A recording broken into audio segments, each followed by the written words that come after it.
Okay, so the next lecture, we're going to, Module 6, we're going to talk about functional ecology and the ecological niche. We're going to try to focus in on a little bit on how do we deal with the fact that there are hundreds of thousands of plant species and they're all completely different. So there's a couple chapters actually that deal with the diversity of life in your textbook that I'd like you to read for this week. And just a quick review, right? So what have we talked about so far? Well, we talked about the definition of ecology and evolution. We fixed the definition of ecology in the textbook to be about the study of outcomes of interactions between individuals and with the environment.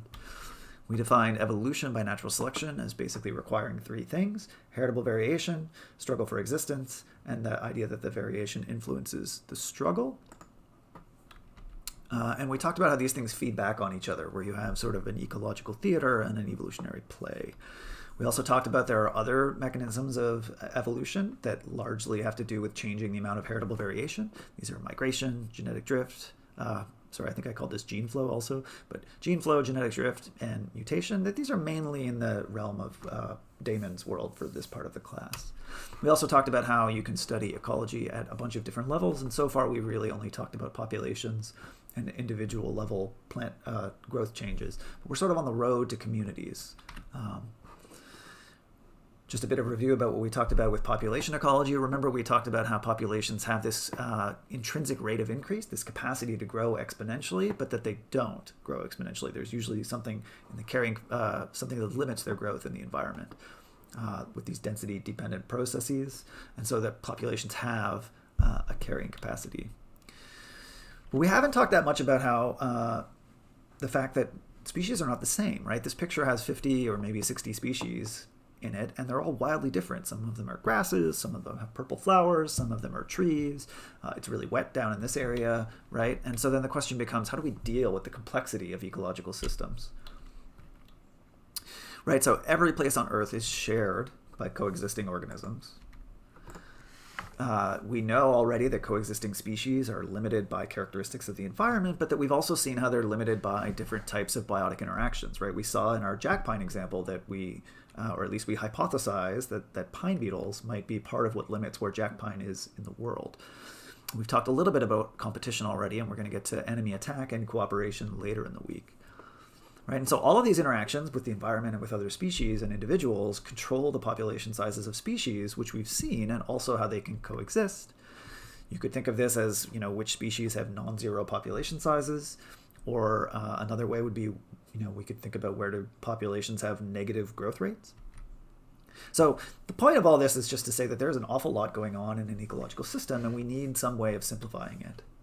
And one of the ways that ecologists have tried to do this is with the concept of the ecological niche, right? So if you look up the word niche in a dictionary, it's literally defined as a shallow recess, especially one in a wall, to display a statue or other ornament. So often these are found in old churches where they would stick candles in these little recesses in the walls. I found one with a plant inside, since this is a botany class. But literally it's just a place in the wall that you might stick something. That's what niche means. And ecologists sort of adapted this and used it as a bit of a metaphor, again, to try to think about differences among species. So the Grinnellian niche, so this is Grinnell. Grinnell defined the niche of a species as determined by the habitat where it lives and accompanying behavioral adaptations. In other words, the niche is the sum of the habitat requirements and behaviors that allow a species to persist and produce offspring, right? And I think that Grinnell would let us, he mainly studied animals, but I think he would allow us to say that maybe we could change the word behavior to be the traits of plants, their photosynthetic rates, how tall they are. I think Grinnell would let us do that. But you'll notice that he primarily defines the niche as the environment, right? He doesn't have much in here about interactions among species. So this is one of the earliest ideas to sort of use the metaphor of a niche, of a recess in a wall, to describe an organism's place in nature. The Eltonian niche, which came along a little bit later, this is Elton. He was a little bit less verbose, and he said the niche of an animal means its place in the biotic environment, its relations to food and enemies. So you'll see that he primarily defines the niche as feeding activities. Now, he's sort of changed directions. He's got interactions in here, right? And so it's what you eat or what eats you, but he doesn't have that much about the environment in here. So the sort of most modern and most common used definition nowadays is the Hutchinsonian niche. So here's our old friend G. Evelyn Hutchinson with his little monkey pet. And Hutchinson described the niche as an n-dimensional hypervolume where the n dimensions, the unknown number of dimensions, are biotic and abiotic conditions that define the requirements of the population that allow a species to persist. So in many ways, you can see that he basically just combined Grinnell and Elton's definitions to be everything about the environment and everything about interactions among species. He also sort of explicitly made it mathematical, which turns out to be incredibly useful for making predictions and moving the study of ecology forward. And so you might be wondering, well, what do I mean by this n-dimensional niche? Well, it's actually really simple. So here's a graph that I think I've shown you before that just sort of demarcates where you find different biomes based on average temperature in the year and annual precipitation. Right? So in the warmest and wettest places of the world, we get tropical forests like Barrow, Colorado Island, and species that grow in tropical forests.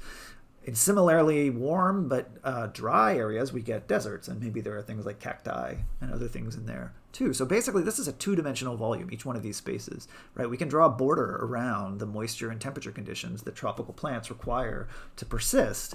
We can draw a border around where desert plants, the temperature and precipitation that they require to persist, right? And so generally ecologists imagine that the ecological niche or the Hutchinsonian niche has kind of two parts. The first is the fundamental niche. So this is the hypervolume of all the conditions under which a species can survive in the absence of biotic interactions. Maybe that's what this picture is showing us for this these two dimensions of the potential niche. And the realized niche, which is the niche a plant actually holds after biotic interactions are taken to account, right? So remember when we hypothesized the distribution, what controls the distribution of jack pine, we had things about the environment. So we know that jack pine lives in taiga, so it would be in these kinds of temperatures. But we also saw that, that those temperatures exist in these regions here, but there are, its realized niche is constrained by, or we hypothesized its realized niche was constrained by the existence of pine beetle populations. So that's fine, that's a nice definition, and making it mathematical is useful, but how do we measure an unknown number of conditions and interactions, right? How do we begin to figure out, is n 38 or is n 500 million, right? What number is n? How many dimensions are there? And more important than that, how do we compare among species? And where can we stop measuring? Is there anywhere we can stop, right? So, we could think about the traits of a species being things like its color, maybe if it's a bird, how wide its wings are and all that stuff. But species are wildly different, right? Like some of these species of birds don't fly. Some of them eat different things. Some of them are different colors. They live in different environments. So how do we begin to start measuring an unknown number of dimensions? So before I answer that question, I want to start with a bit of an exercise. So here are two objects. I'm not really going to tell you what they are. But what I would like you to do is just think about these two objects for a minute and describe anything you think is important about these. So make a list of, 5 things that you think are important about these objects. So you want to describe to me what these objects are, what they're for, the things that you think are the most important about these objects. So what I'll do is I'll make one of these surveys where you can rank things, and we'll get a sense of what you think is the most important things about these objects, and we'll pick this up on the other side of the survey.